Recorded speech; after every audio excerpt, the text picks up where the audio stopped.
Welcome to this video. Today we're going to talk about people who doesn't post on social media. Here's a fact most people don't expect. People who rarely post on social media are not less social.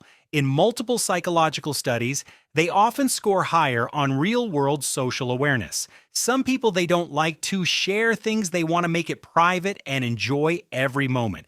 And that changes how you should see everything that follows. Social media is built around visibility, posting, sharing, broadcasting. So when someone doesn't do that, assumptions form instantly. They're shy, they're insecure, they don't have much going on, but that's not the case most of the time. But psychology doesn't support that story. Once you look at what actually predicts low posting behavior, the usual explanations fall apart. Most people assume that posting frequently equals confidence. But research from institutions like the University of Michigan and the University of Pennsylvania shows something very different. Posting frequency has only a weak relationship with self-esteem. In some cases, it's even negatively related, meaning this: people who post the most are often more sensitive to social feedback, not less. Likes, comments, views, those signals matter more to them. People who post less are often less dependent on that feedback, not immune to it, just less driven by it. Not gonna lie, that seems pretty chill. But here's where it gets interesting. Psychologists study a trait called self-monitoring. High self-monitors constantly adjust how they present themselves based on how others respond. Low self-monitors don't do this as much, so people who post much find hard most of the time how others see them. And in people who rarely post, doesn't have that problem at all. Studies published in the Journal of Personality and Social Psychology show that high self-monitors post more often. They curate, they test reactions, they refine how they're perceived. Low self-monitors post less, not because they don't care, but because they don't feel the same pressure to manage an image. This isn't a flaw, it's a documented cognitive difference, and it explains a lot. Another pattern most people miss is this: people who don't post much usually consume more than they create. This is supported by both platform data and behavioral research. They scroll, they read comments, they notice tone, they remember details. In psychology, this aligns with observer-oriented social processing. These people aren't disengaged, they're attentive.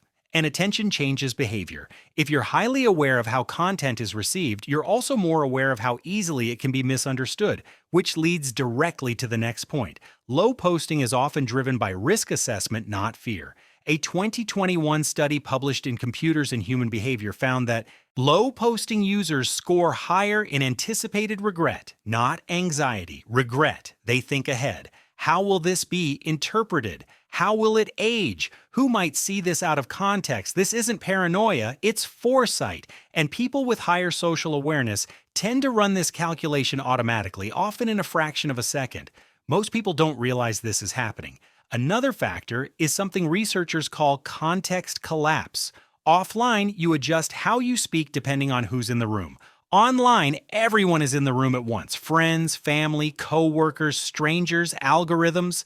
Research from social media scholars like Dana Boyd shows that context collapse increases cognitive load, and higher cognitive load reduces posting behavior, not because someone is afraid, but because the mental cost outweighs the benefit. This is where a common myth breaks down. Low posting is not the same as introversion. Large personality. Studies show mixed results. Some introverts post frequently. Some extroverts rarely post at all. What actually predicts low posting is low reward sensitivity to online feedback. Neuroscience shows that dopamine responses vary significantly between individuals. For some people, likes trigger a strong reward response. For others, the response is minimal. If the reward is low, the behavior fades. That's not a mindset, that's biology. Another documented factor is identity stability. People who post less tend to have more stable self-concepts. Studies on identity formation show that individuals with high identity clarity feel less need to externalize who they are. They don't need to signal it publicly. They already know. Posting often functions as identity testing. Which version of me works? What do people respond to? When those questions are already answered internally, posting loses its purpose. This detail is rarely talked about, but it matters. Posting is also emotionally driven. Happiness, anger, frustration, excitement. Research on emotional regulation shows that people who rely on internal processing tend to post less during emotional highs. They reflect, they journal, they talk privately. People who rely on external processing are more likely to post. Neither approach is better, they're simply different. But statistically, internal processors post less.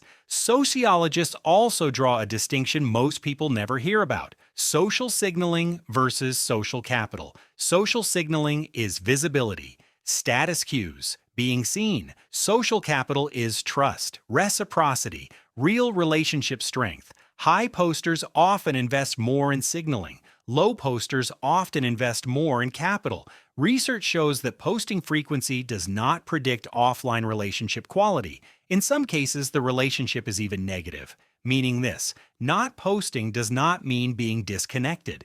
It often means relationships are maintained elsewhere, privately, directly, without an audience. There's also a control factor. People who post less often have a stronger preference for controlling how information about them flows. Once something is public, interpretation can't be managed, distribution can't be controlled, misunderstandings can't always be corrected. Studies on locus of control show that people who value informational control reduce public self-disclosure. This isn't secrecy, it's selectivity. And selectivity is a cognitive skill. The problem is how silence gets interpreted.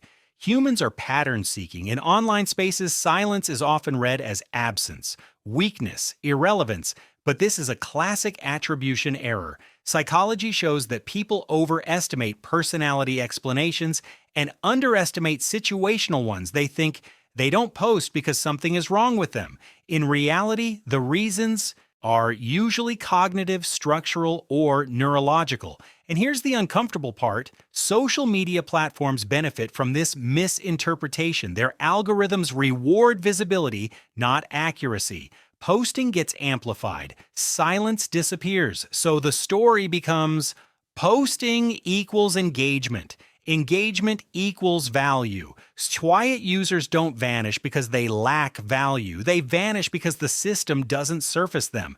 This creates a false hierarchy that most people internalize without noticing. There's a hard number that proves this. Across major platforms, roughly 90% of users rarely or never post. This is known as the 90-9-1 rule. 90% observe, 9% engage occasionally, 1% creates most of the content. The majority is silent, not broken, not disengaged, just optimized for observation instead of broadcast. Every post has a cost: time, attention, emotional exposure, risk of misinterpretation. Behavioral economics shows that for many people, loss aversion outweighs potential gain. When the perceived cost is higher than the reward, opting out is rational. Another myth needs to be cleared up. People who don't post often don't have less to say. They usually have more. Language processing research shows that people who speak less in group settings often deliver higher information statements when they do speak. They filter before expressing. Online, that filter results in silence. Offline, it often results in depth. And this is why all of this matters. Social media trains you to misjudge people. It teaches you to equate visibility with importance, noise with substance, expression with confidence. Psychology shows that these assumptions are often wrong. Silence can reflect self-regulation, observation, low reward dependency, stable identity, cognitive restraint, not superiority, not inferiority, just difference. So the next time you notice someone who never posts, remember this: you're not seeing absence. You're seeing a decision shaped by cognition, reward sensitivity, identity stability, and control preferences. And in a system built to profit from constant expression, choosing silence isn't emptiness. It's a signal the system doesn't know how to read. And once you understand that, you never interpret quiet the same way again. Thanks for watching. Don't forget to like and to subscribe.